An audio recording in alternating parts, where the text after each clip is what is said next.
Вчерашното невреме во Штип предизвика големи оштетувања на познатата зграда Нама во центарот на Штип.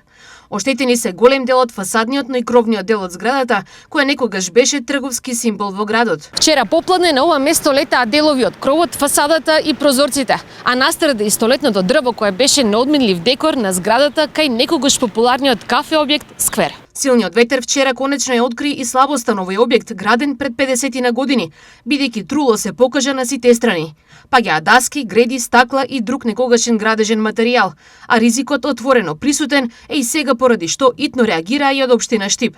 На лице место се појавија градежни инспектори со процена за ризик од состојбата. Денес се изврши надзор, односно увид на лице место во објект на улица Ванчо Прке, познат како Нама, кој што е во собственост на повеќе инвеститори, а причината за увидот беше синоќашниот настан од временска непогода и од настанатата штета на отстранување на делови од кровот и од фасадата.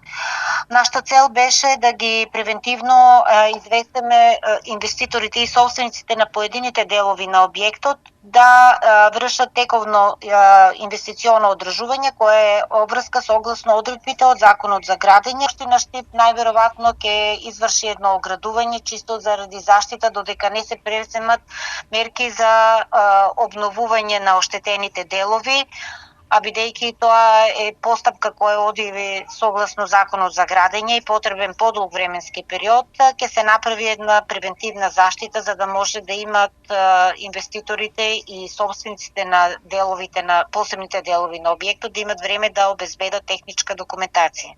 Уредно поканетите собственици во рок од 3 дена треба да се појават во општината. Но прашањето е дали тие воопшто ќе се појават, дали ќе се договорат и дали воопшто ќе го направат тоа што треба да го направат, односно објектот да го обезбедат и градежно санираат. Клучното прашање е што во меѓувреме со безбедноста на граѓаните и што ако делови од зградата поради дотраеност продолжат да паѓаат.